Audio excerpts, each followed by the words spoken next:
Hi folks, Vipin here.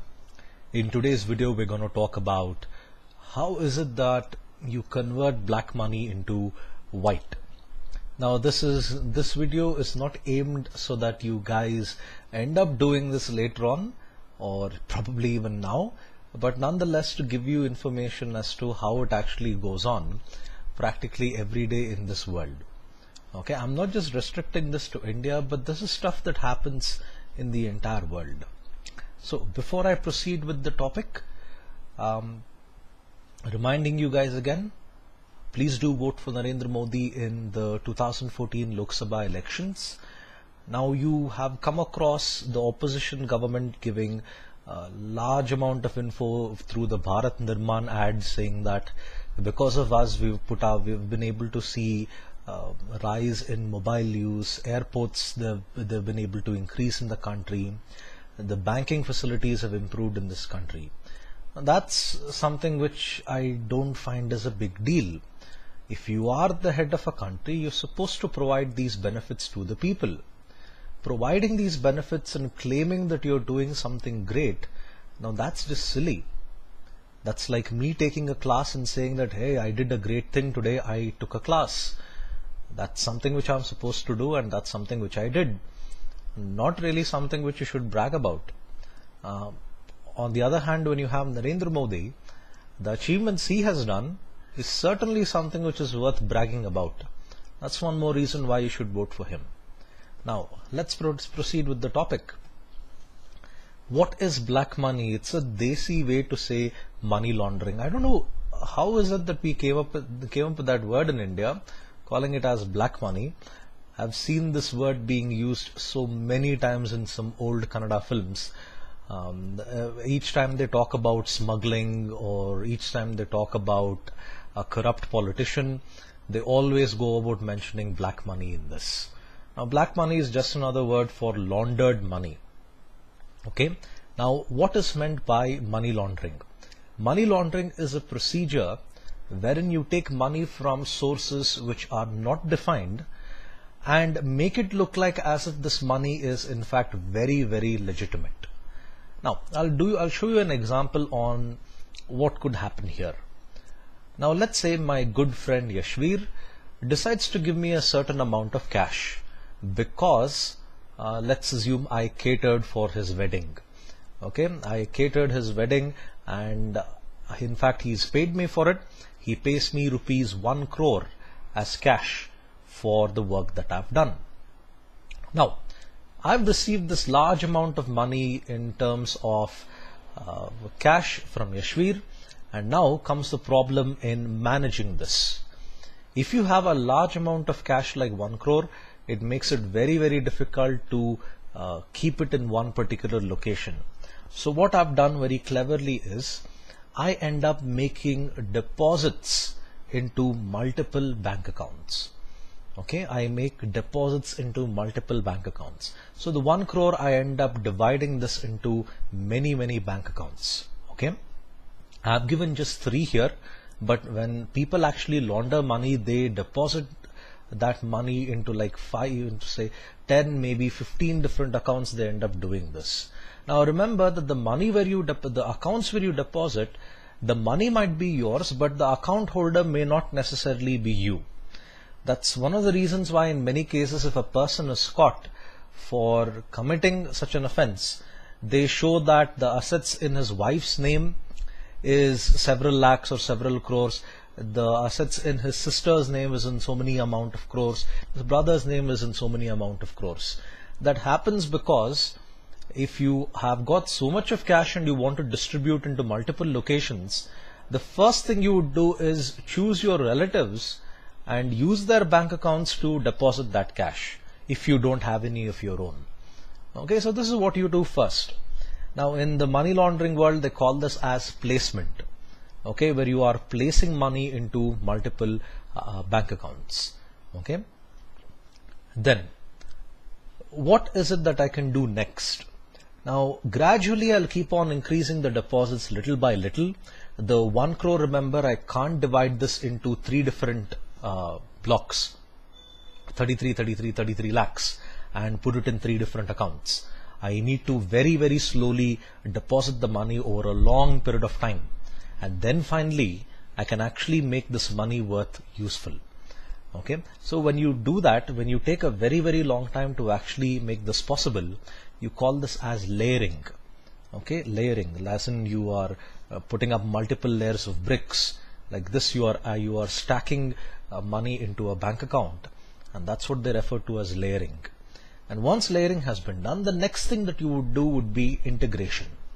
Integration means you start removing that money and start adding this into places where it can no longer be tracked. Now, the one common thing you would do is you would spend this money. Say you would go buy yourself a television, or if you are Srisant, you would end up buying a BlackBerry Z10. Oh, I'm sorry, I can't stop giggling when I hear a person say that they bought a BlackBerry. So you could end up buying a BlackBerry Z10, or you could buy several lakhs worth of clothes. It's up to you. You could do whatever you want with this. Now remember, when the money has been set in an account, gradually over a period of time, the bank doesn't really ask you this question: how did you accumulate a large amount of money like that? This could take months, this could take years for this to actually happen. Layering is one of those lengthy phases that you come across. Okay? And then when you spend this money, let's say I use this money to buy a large amount of clothes and merchandise from one of the best stores there is, Decathlon. If I buy all that from Decathlon, the Decathlon owner is not going to ask me any questions. He's not going to ask me, where did you get this money from? I'm giving him good business. He would be extremely happy if I actually did this. I could buy gold. I could buy televisions. I could buy another graphic card. So I could do anything I want with this. And that's where the integration happens. The money which was previously illegal and coming from a source which cannot be determined, now it's gone into a place where it cannot be found at all. Now I say that the money I got happened to be illegal because I did not bother to issue a receipt to my friend Yashvir saying that thank you, you paid me and this is a bill to show you that you have actually paid this. If I take it by cash, it's a nice way to say that I've not really recorded this transaction and I could do anything I want with this. And the next thing I do, deposit in multiple bank accounts and then slowly increase the deposits and let it accumulate to a particular amount, and then I would start spending this and I can spend it on whatever I want. And now here is a little bit more trickier part. What if I have laundered crores of rupees worth together? Now imagine if I have a large amount of money, I can't really keep shopping non-stop, right? I mean, how much can I actually fill up in my home? It's very, very risky to do that. I'd be running out of space at home, and that could make a lot of people suspicious. This is why people end up investing this money in the stock market. Now, if you look at it here, I've mentioned that I've made deposits in banks and I've used this money over a course of time to buy securities in the stock market. The stock market is one of the most favorite places for any money launderer to in fact convert his black money into white. Now I say this because the choices of products in the stock market is pretty vast. Now let's say you have 50,000 rupees worth of laundered money. Okay, the source cannot be determined. Now if you want to get rid of this in the stock market instantly, the first thing you can do here is end up buying approximately 20 grams of gold. You could buy this, minimum is 10, you could put in another 10k and you could end up buying about 20 grams of gold. Now this is how quickly the money ends up becoming white. This happens almost instantaneously. And when you do these transactions, even micro transactions like one purchase where you made of 10 grams of gold, the value of 10 grams of gold or the quantity of 10 grams of gold in this case is really small. But if you look at the price that you're paying, 25,000 rupees instantly, this is not really a transaction which any authority would go about checking. They won't really say, okay, how did this guy get 25,000? For them, a volume or a value of transaction like 25,000 is something which they ignore. And this is what people end up doing when it comes to investing in the stock market and converting black money into white. There are countless avenues. You could use this money to buy commodities. Most of the commodity value transactions run into lakhs together. So for someone like me, where I am giving an example saying that I've got 1 crore rupees, if I buy a few contracts which are commodities, the bullion contracts for example, all the money which I've laundered can instantly end up becoming white. This is why people can end up using the stock market as an avenue to convert black money into white. You've heard a lot of politicians go about saying that the markets in India are corrupted. Even though they make a statement, it's not really possible for you to say, okay, this particular transaction is illegal. Because as soon as the order has been placed and the order has been executed and your savings account has been debited for that particular cash, instantly right there the black money has been converted to white.